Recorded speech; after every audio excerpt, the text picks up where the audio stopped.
SIEM's Department of Civil Engineering, under the club Wonder Minds, presents to you an audio presentation of the book The Archer by Paulo Coelho. Paulo Coelho is famous today across the world for his inspirational work. And, as he says, when you want something, all the universe conspires in helping you to achieve it. This is reflected in all of his creations, be it the critically acclaimed Zahir or 11 Minutes, or to that matter, the time-honored book, The Alchemist. All his protagonists are an inspiration to quest for perfection. The Archer is also no exceptional, where the protagonist, Tetsuya, inspires us to seek wisdom. Now, who is Tetsuya?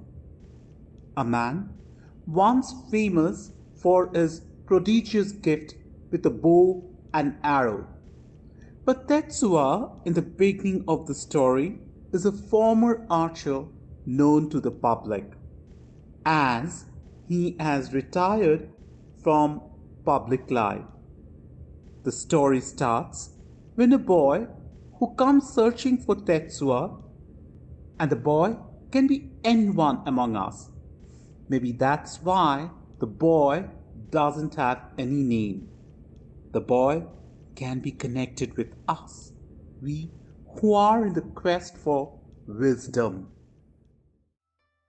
Published in 2020 by Penguin Viking, The Archer is a quest for wisdom and for a meaningful life represented through bow and arrow.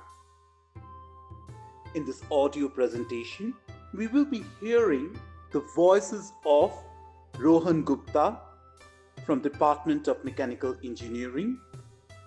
Rohan Gupta is giving the voice of the boy. Abu Rohan Sheikh from Department of Civil Engineering. He is giving the voice of the stranger. And Akshay Prasad, again from Department of CE. Akshay is Tetsuya. Digital designing provided by Shumona Vishwas. If we did any mistake, then that is purely and entirely coincidental and unintentional. And our motive is not to hurt any moral, religious, or sentimental feelings of any community, caste, or person.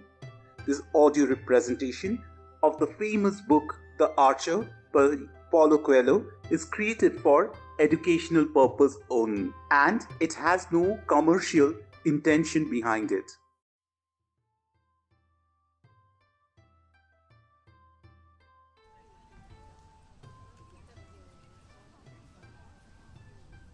Tetsuya? I looked at the stranger, startled. No one in this city has ever seen Tetsuya holding a bow. Everyone here knows him as a carpenter. Maybe he gave up. Maybe he lost his courage. That doesn't matter to me. But he cannot be considered to be the best archer in this country if he has abandoned his art. That's why I have been traveling all these days in order to challenge him and put an end to a reputation he no longer deserves. I saw there was no point in arguing. It was best to take the man to the carpenter's shop so that he could see with his own eyes that he was mistaken.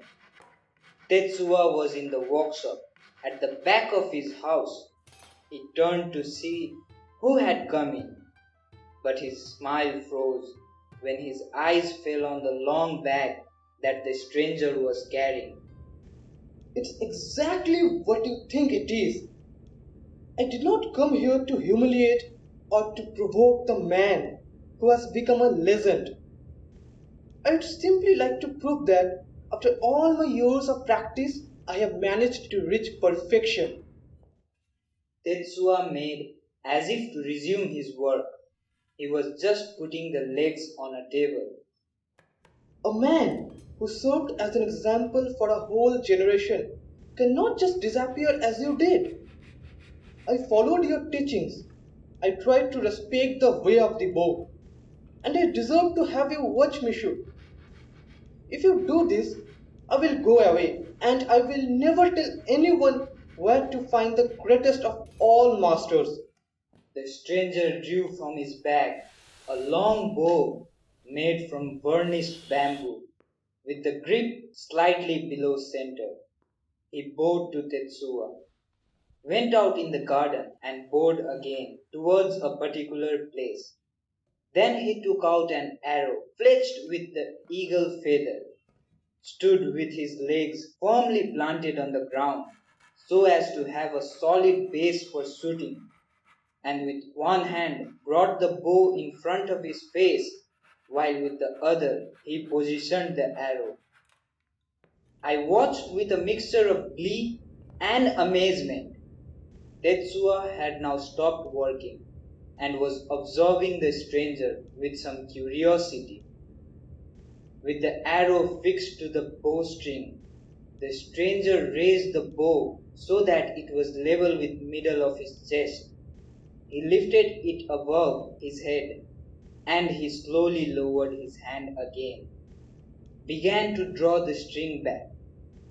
By the time the arrow was level with his face, the bow was fully drawn.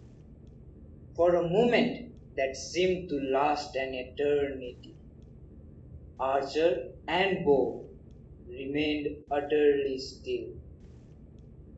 I was looking at the place where the arrow was pointing, but could see nothing. Suddenly, the hand on the string opened.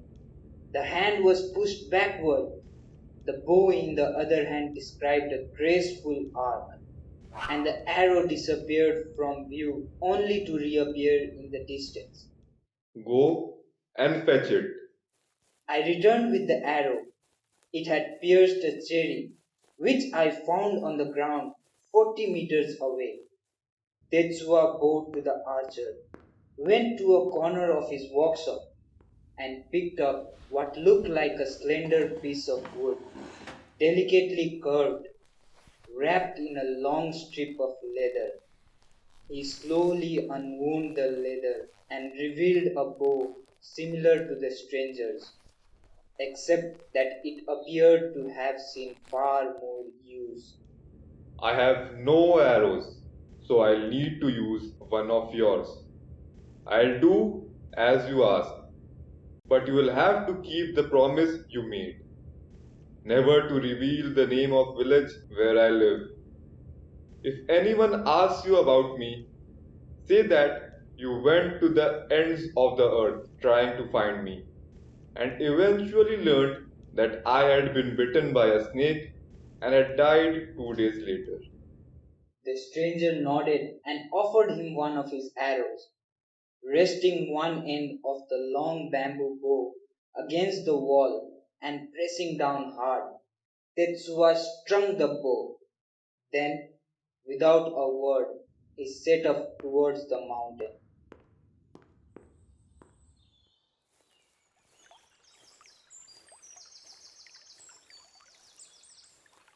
We went with him.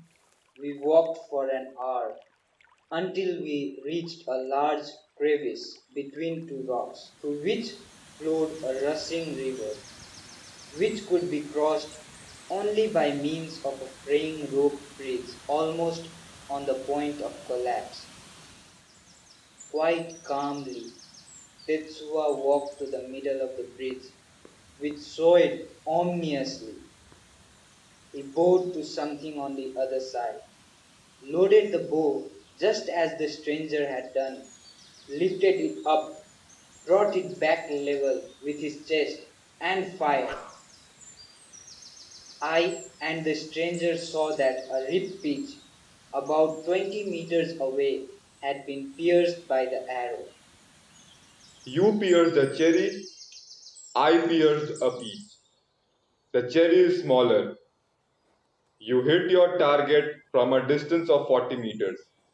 Mine was half of that.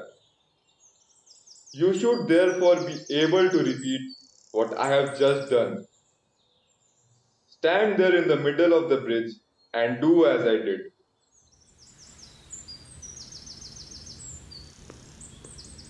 Terrified, the stranger made his way to the middle of the dilapidated bridge, transfixed by the sheer drop below his feet. He performed the same ritual gestures and shot at the beech tree, but the arrow sailed past. When he returned to the bank, he was deathly pale.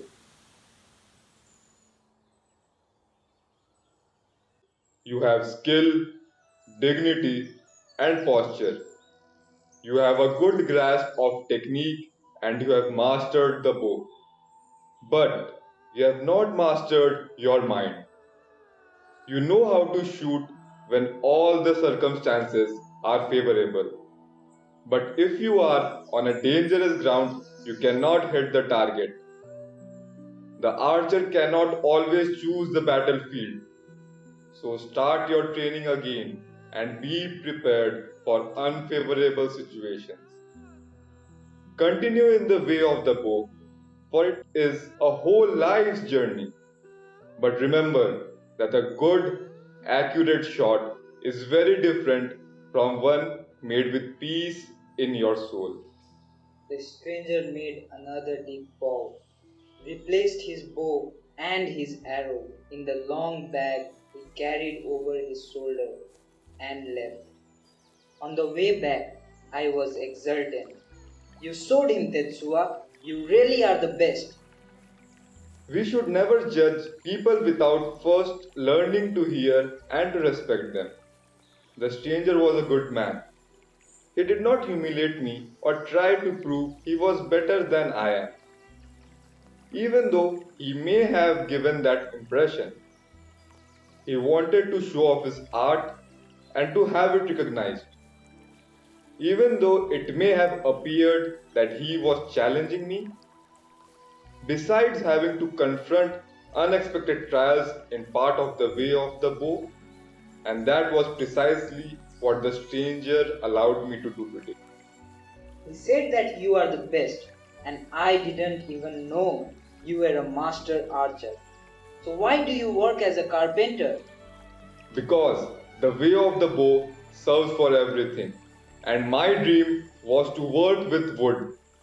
Besides, an archer who follows the way does not need a bow or an arrow or a target. Nothing interesting ever happens in this village. And now, suddenly, here I am, face to face with the master of an art that no one even cares about anymore. What is the way of bow? Can you teach me? Teaching it isn't hard. I could do that in less than an hour while we are walking back to the village. The difficult thing is to practice it every day until you achieve the necessary precision.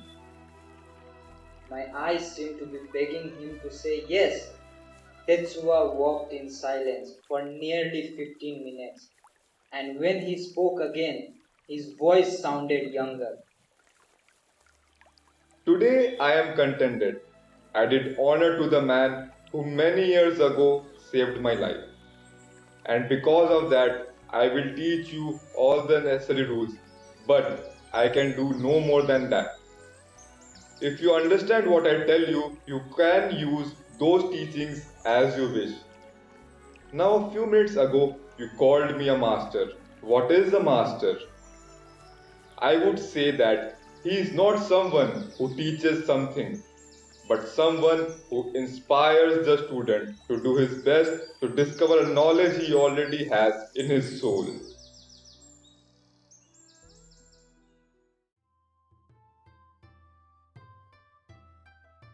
And as they came down the mountain, Tetsuya explained the way of the bow.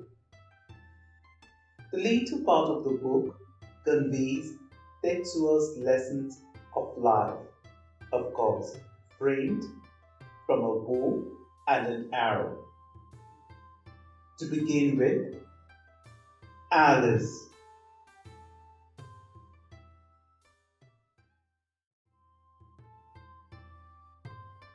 And as they came down the mountain, Tetsuya explained the way of the bow.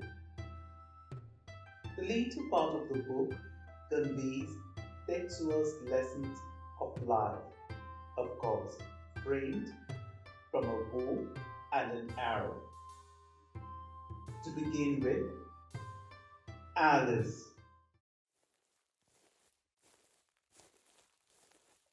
The archer who does not share with others the joy of the bow and the arrow will never know his own qualities and defects. Therefore, before you begin anything, seek out your allies, people who are interested in what you are doing. I am not saying seek out other archers. I am saying find people with other skills, because the way of the bow is no different from any other path that is followed with enthusiasm. Your allies will not necessarily be the kind of dazzling people to whom everyone looks up to and of whom they say there is none better. On the contrary, there are people who are not afraid of making mistakes and who do. Therefore, make mistakes, which is why their work often goes unrecognized.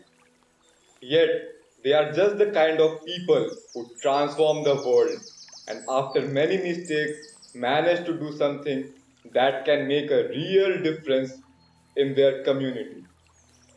They are people who can't bear to sit around waiting for things to happen in order to decide which attitude to adopt. They decide as they act, well aware that this could prove highly dangerous. Living with such people is important for an archer because he needs to realize that before he faces the target, he must first feel free enough to change direction as he brings the bow up to his chest. When he opens his hand and releases the string, he would say to himself, as I was drawing the bow, I traveled a long road. Now I release this arrow knowing that I took the necessary risks and gave of my best. The best allies are those who do not think like everyone else. That is why when you seek companions with whom you can share your enthusiasm for archery, trust your intuition and pay no attention to what anyone else may say. People always judge others by taking as a model their own limitations, and other people's opinions are often full of prejudice and fear.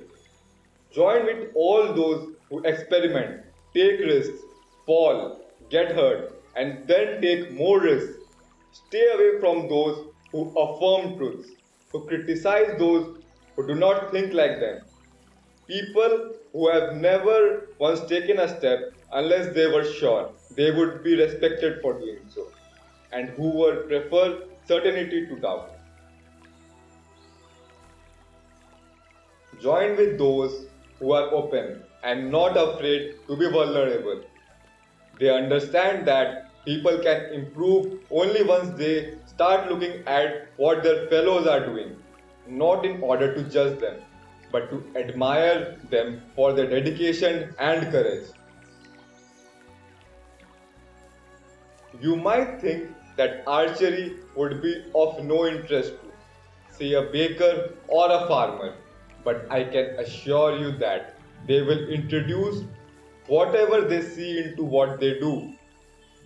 You will do the same. You will learn from good baker how to use your hands and how to get the right mix of ingredients. You will learn from the farmer to have patience, to work hard, to respect the seasons and not to curse the storms, because it would be a waste of time. Join with those who are as flexible as the wood of your bow and who understand the sign along the way. They are people who do not hesitate to change directions when they encounter some insuperable barrier or when they see a better opportunity. They have the qualities of the water, flowing around rocks, adapting to the course of the river, sometimes forming into a lake until the hollow fills to overflowing. And they can continue on their way because water never forgets that sea is the destiny and that no sooner or later it must be reached.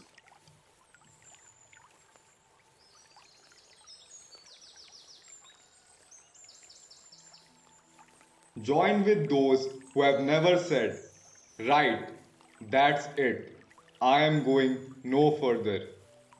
Because as sure as spring follows winter, nothing ever ends after achieving your objective. You must start again, always using everything you have learned on the way. Join with those who sing, tell stories, take pleasure in life, and have joy in their eyes. Because joy is contagious and can prevent others from becoming paralyzed by depression, loneliness, and difficulties. Join with those who do their work with enthusiasm, and because you could be as useful to them as they are to you. Try to understand their tools too and how their skills could be improved. The time has come, therefore, to meet your bow, your arrow, your target, and your way.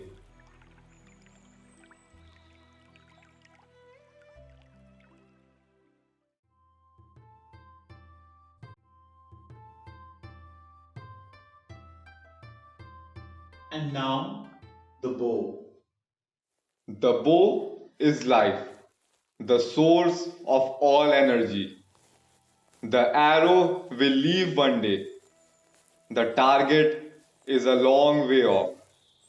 But the bow will stay with you, and you must know how to look after it.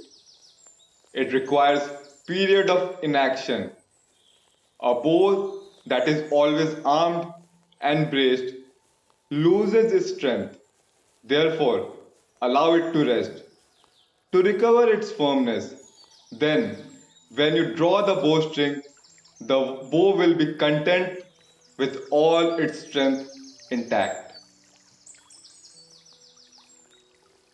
A bow has no conscience.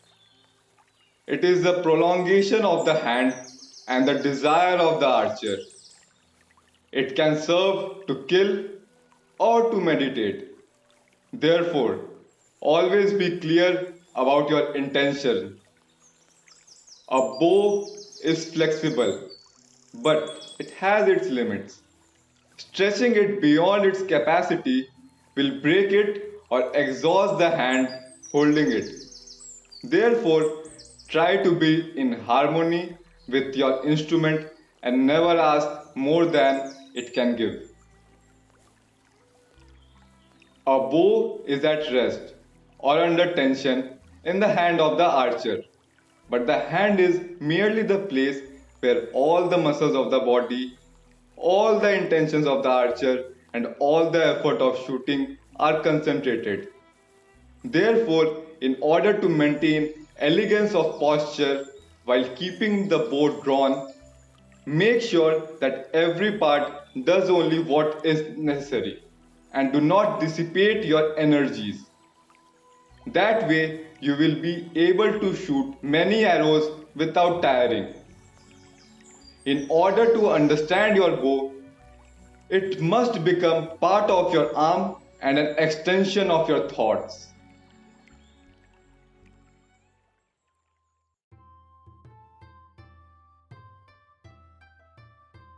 Moving on to the arrow.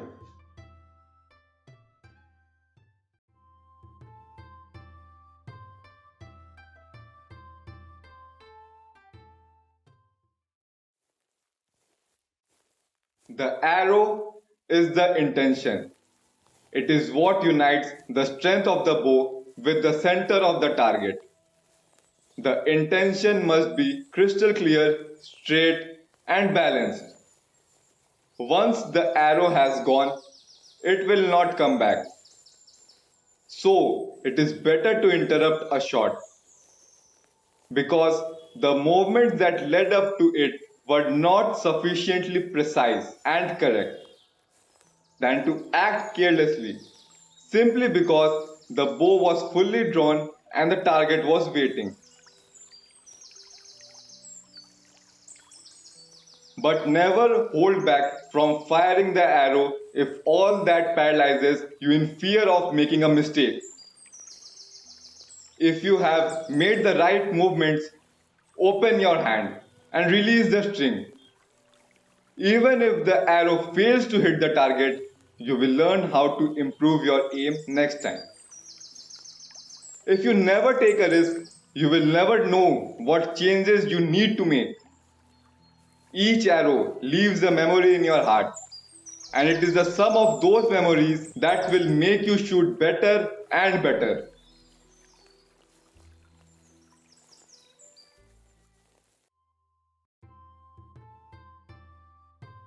Coming to the target,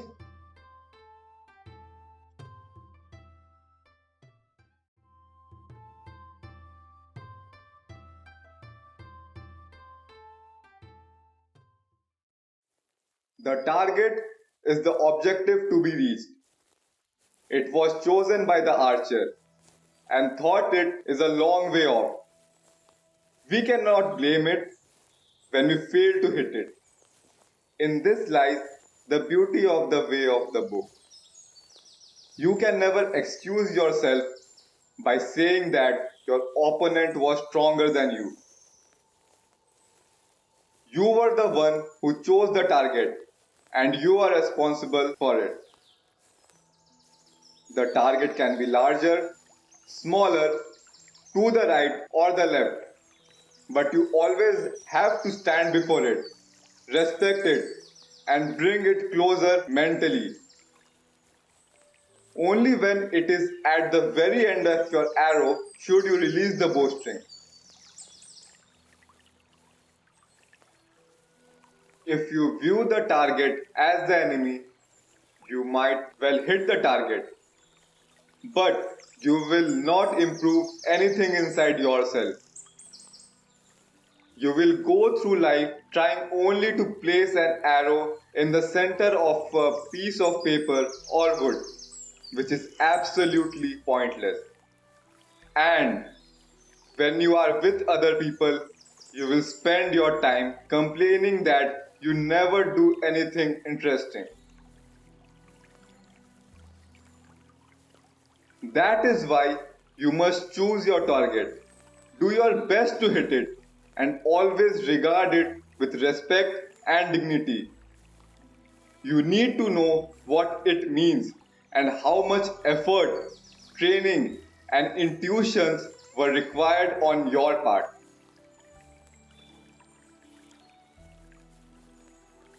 When you look at the target, do not concentrate on that alone, but on everything going on around it. Because the arrow, when it is shot, will encounter factors you failed to take in account, like wind, weight, and distance. You must understand the target. You need to be constantly asking yourself, if I am the target, where am I? How would it like to be hit, so as to give the archer the honor he deserves? The target exists only if the archer exists. What justifies its existence is the desire of the archer to hit it. Otherwise, it would be a mere inanimate object, an insignificant piece of paper or wood. Just as the arrow seeks the target, so the target also seeks the arrow, because it is the arrow that gives meaning to its existence. It is no longer just a piece of paper for an archer, it is the center of the world. Coming to posture.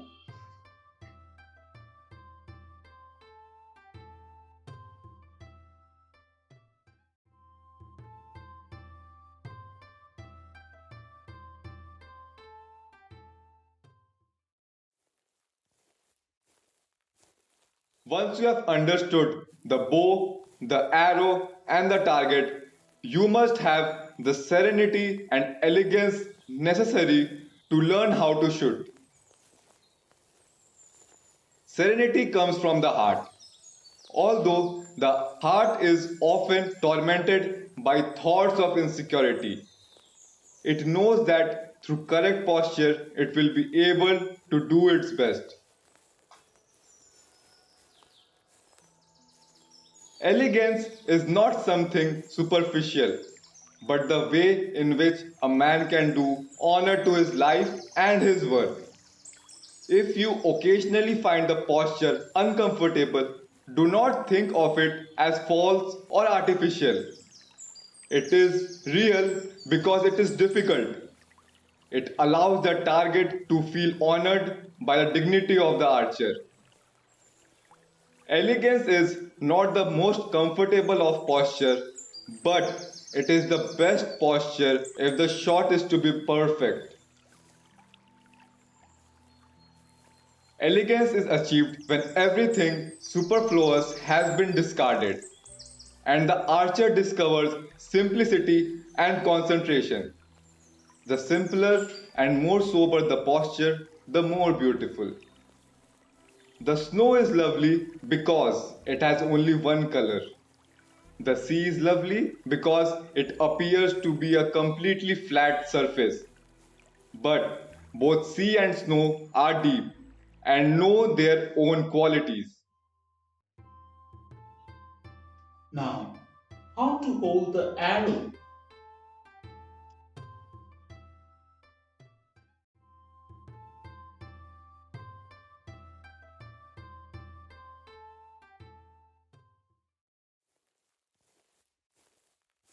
To hold the arrow is to be in touch with your intention. You must look along the whole length of the arrow.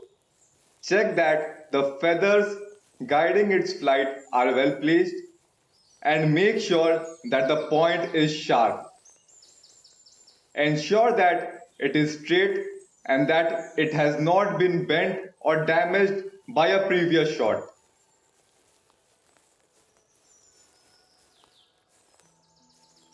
In its simplicity and lightness, the arrow can appear fragile, but the strength of the archer means that it can carry the energy of his body and mind a long way.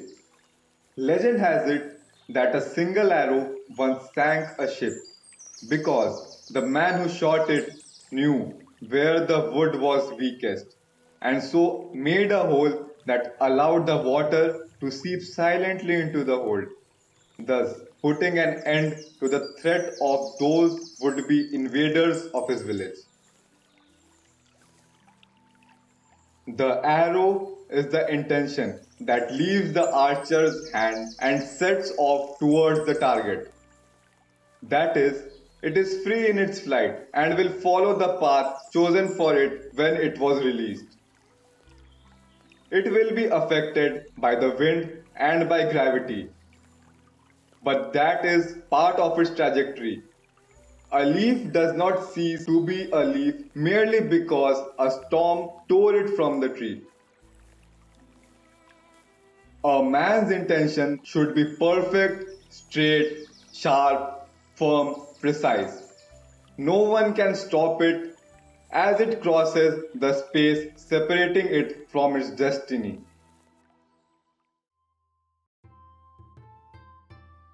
How to hold the bow?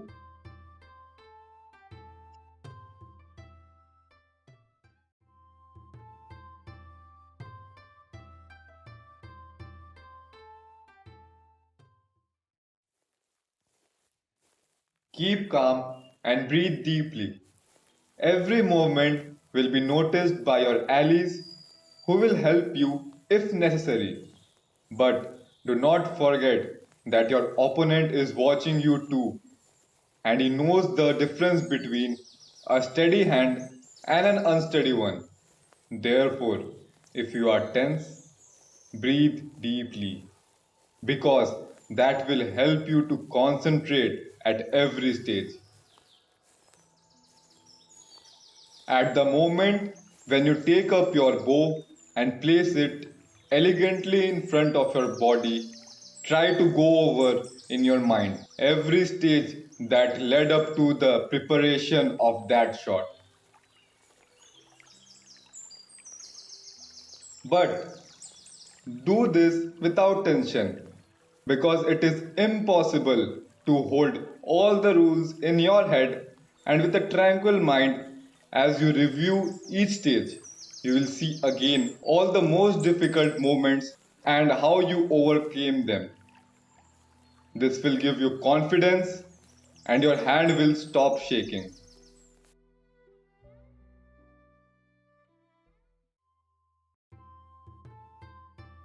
How to draw the bowstring.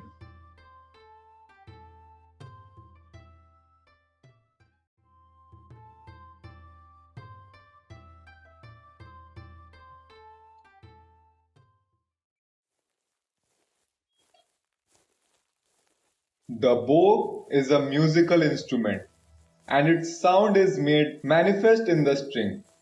The bowstring is a big thing, but the arrow touches only one point on it, and all the archer's knowledge and experience should be concentrated on that one small point. If he leans slightly to the right or to the left, if that point is above or below the line of fire, he will never hit the target. Therefore, when you draw the bowstring, be like a musician playing an instrument. In music, time is more important than space.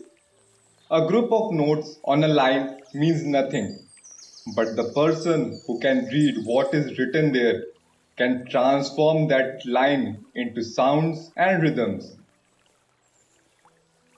Just as the archer justifies the existence of the target, so the arrow justifies the existence of the bow. You can throw an arrow with your hand, but a bow without an arrow is no use at all. Therefore, when you open your arms, do not think of yourself as stretching the bow. Think of the arrow as the still center, and that you are trying to bring the ends of the bow and the bowstring closer together. Touch the string delicately. Ask for its cooperation.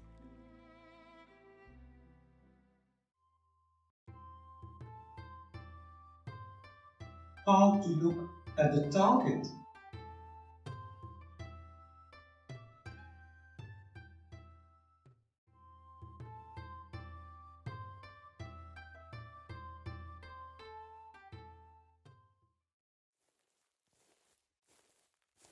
Many archers complain that despite having practiced the art of archery for many years, they still feel their heart beating anxiously, their hands shaking, their aim failing.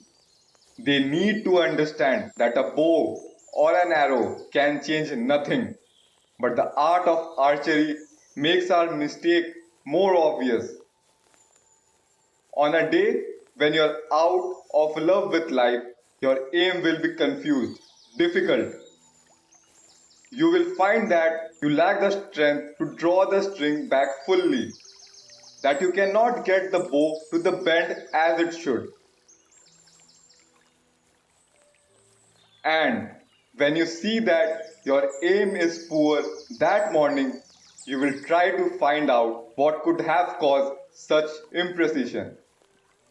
This will mean confronting the problem that is troubling you, but that up until then has remained hidden. The opposite can happen too. Your aim is true, The string hums like a musical instrument. The birds are singing all around. Then you realize that you are giving of your best.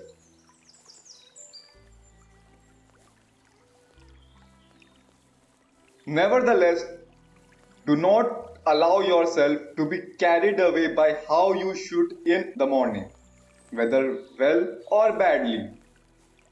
There are many more days ahead, and each arrow is a life in itself. Use your bad moments to discover what makes you tremble. Use your good moments to find your road to inner peace. But do not stop either out of fear or out of joy. The way of the bow has no end.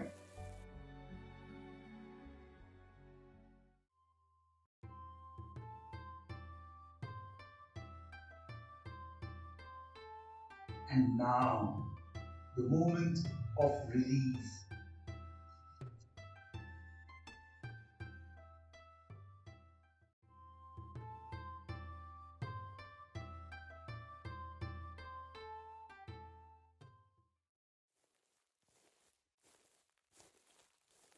There are two types of shot. The first is the shot made with great precision but without any soul. In this case, although the archer may have a great mastery of technique, he has concentrated solely on the target, and because of this, he has not evolved. He has become stale. He has not managed to grow, and one day he will abandon the way of the bow because he finds that everything has become mere routine. The second type of shot is that one made with the soul. When the intention of the archer is transformed into the flight of the arrow, his hand opens at the right moment, the sounds of the strings makes the bird sing, and the gesture of shooting something over a distance provokes, paradoxically enough, a return to and encounter with oneself. You know the effort it took to draw the bow, to breathe correctly, to concentrate on the target, to be clear about your intention, to maintain elegance of posture, to respect the target. But you need to understand too that nothing in this world stays with us for very long. At a given moment, your hand will have to open and allow your intention to follow its destiny. Therefore, the arrow must leave. However much you love all the steps that led to elegant posture and the correct intention, and however much you admire its feather, its point, its shape. However, it cannot leave before the archer is ready to shoot, because its flight would be too brief. It cannot leave after the exact posture and concentration have been achieved, because the body would be unable to withstand the effort and the hand would begin to shake. It must leave at the moment when bow, archer, and target are at the same point in the universe. This is called inspiration.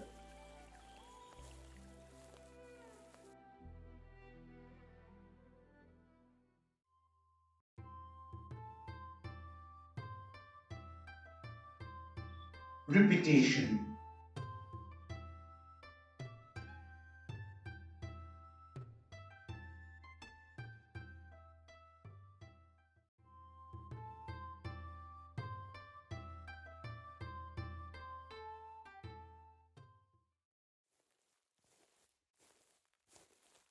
The gesture is the incarnation of the word.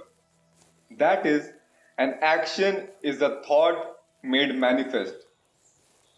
A small gesture betrays us, so we must polish everything. Think about details. Learn the technique in such a way that it becomes intuitive. Intuition has nothing to do with routine, but with a state of mind that is beyond technique. So, after much practicing, we no longer think about the necessary moments. They become part of our own existence. But for this to happen, you must practice and repeat. And if it's not enough, you must repeat and practice. Look at the skilled farer working steel. To the untrained eye, he is merely repeating the same hammer blows. But anyone who knows the way of the blow knows that each time he lifts the hammer and brings it down, the intensity of the blow is different. The hand repeats the same gesture, but as it approaches the metal, it understands that it must touch it with more or less force. So it is with repetition. Although it may appear to be the same thing, it is always different. Look at the windmill. To someone who glances at it, says only once. They seem to be moving at the same speed, repeating the same movement. But those familiar with windmills know that they are controlled by the wind and change direction as necessary. The hand of the farrier was trained by repeating the gesture of hammering thousands of times. The sails of the windmill can move fast when the wind blows hard and thus ensure that its gears run smoothly. The archer allows many arrows to go far beyond the target because he knows that he will learn the importance of bow, posture, string and target only by repeating his gesture thousands of times and by not being afraid of making mistakes. And his true allies will never criticize him because they know that practice is necessary, that it is the only way in which he can perfect his instinct, his hammer blows. And then comes the moment when he no longer has to think about what he is doing. From then on, the archer becomes his bow, his arrow, and his target.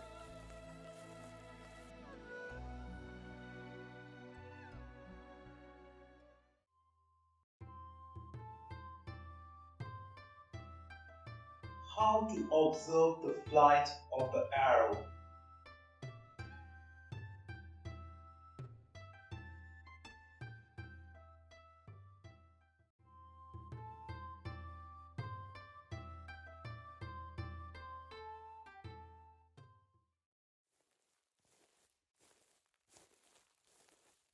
Once the arrow has been shot, there is nothing more the archer can do except follow its path to the target.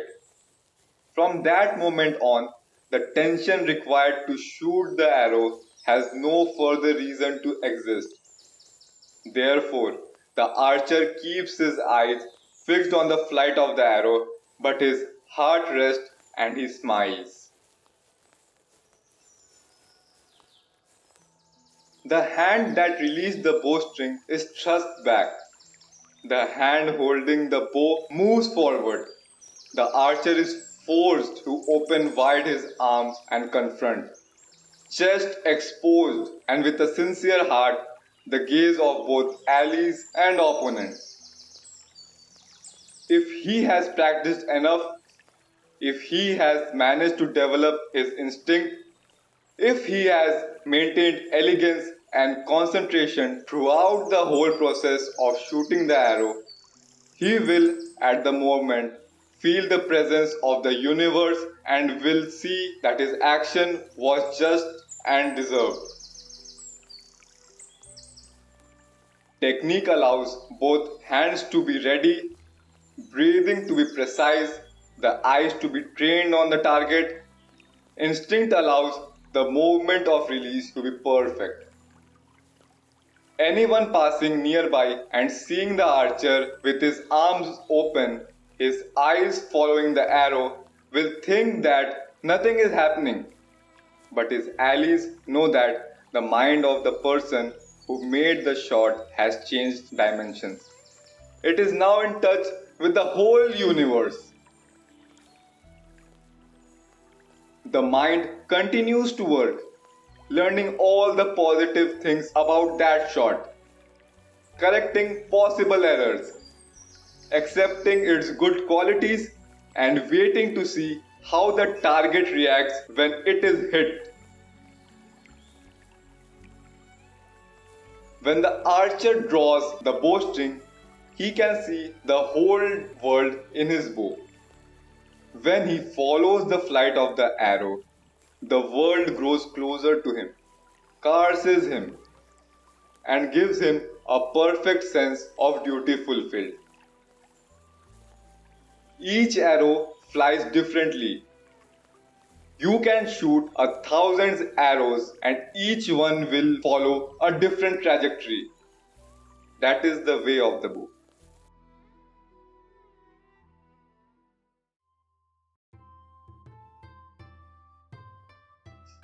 And finally, the archer without bow, without arrow, without target.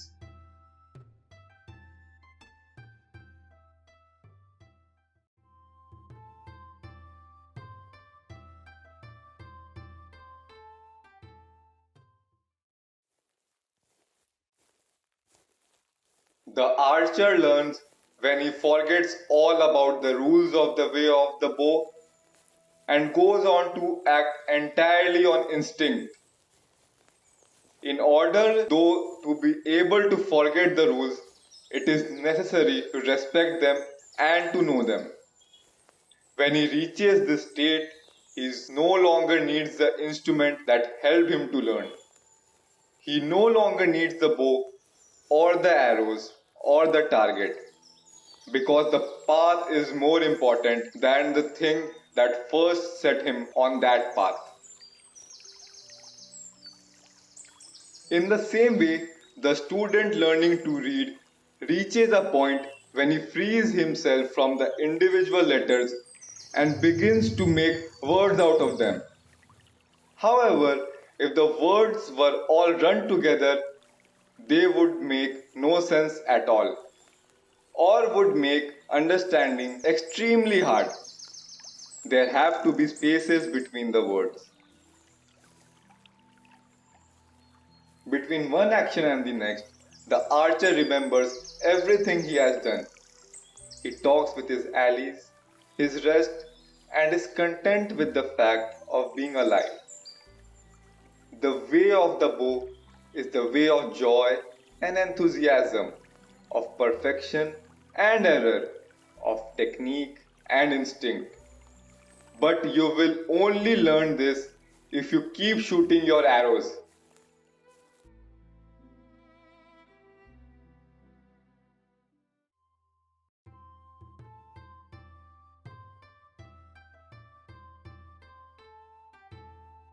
Epilogue.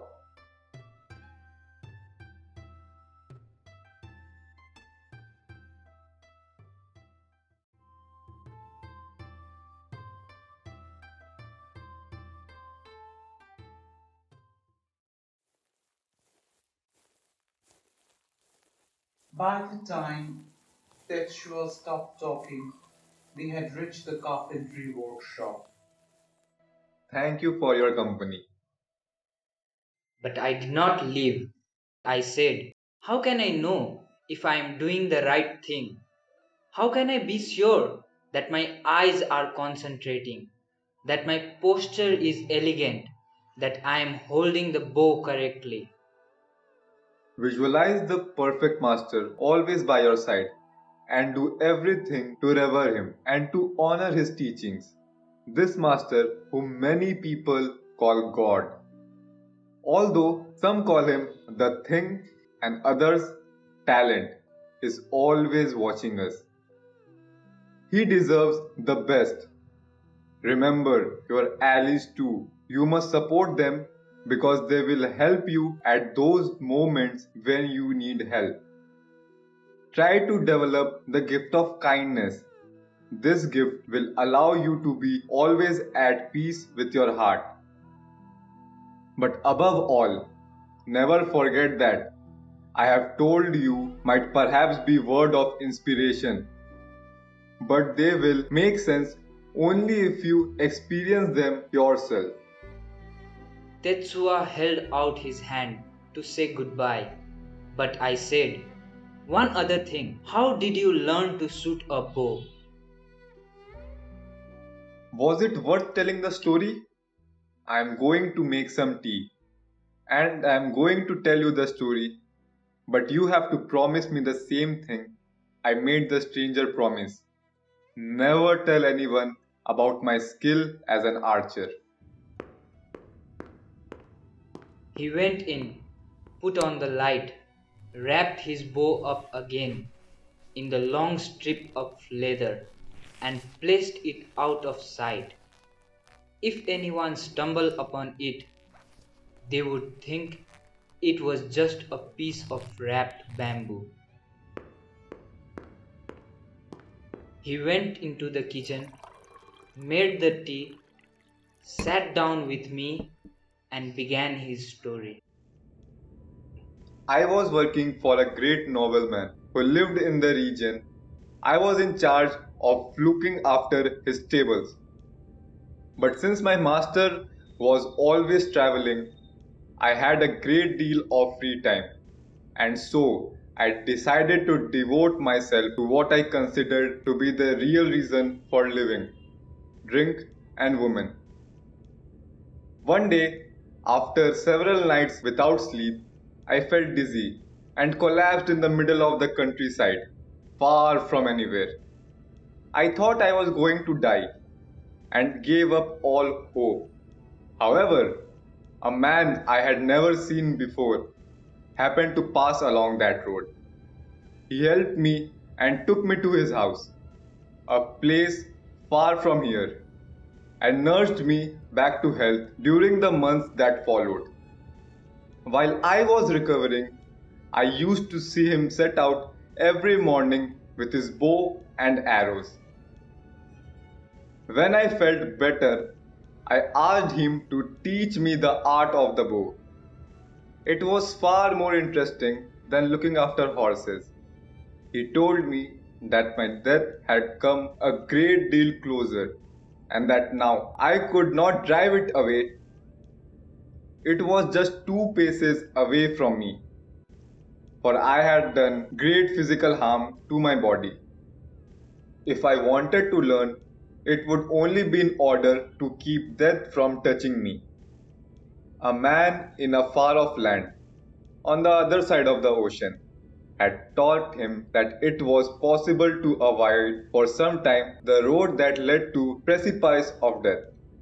But in my case, for the rest of my days, I needed to be aware that I was walking along the edge of this abyss and could fall into it at any moment. He taught me the way of the bow. He introduced me to his allies.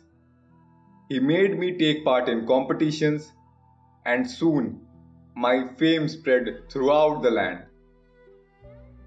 When he saw that I had learned enough, he took away my arrows, my target, leaving me only the bow as a souvenir.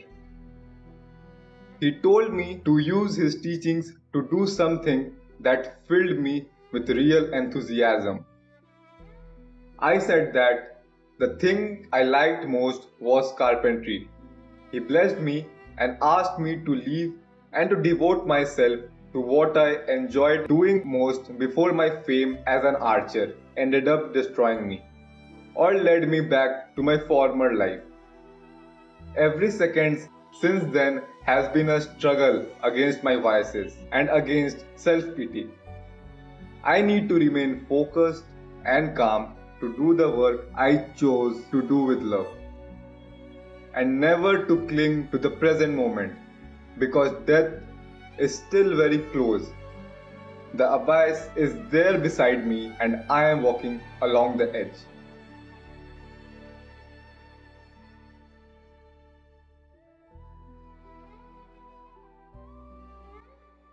Tetsuya did not say that death is always close for all living beings.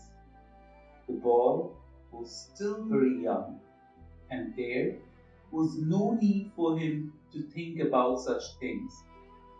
Tetsuya did not say either that the way of the bow is present in any human activity. He merely blessed the boy just as he had been blessed many years before, and asked him to leave because it has been a long day and he needed to sleep.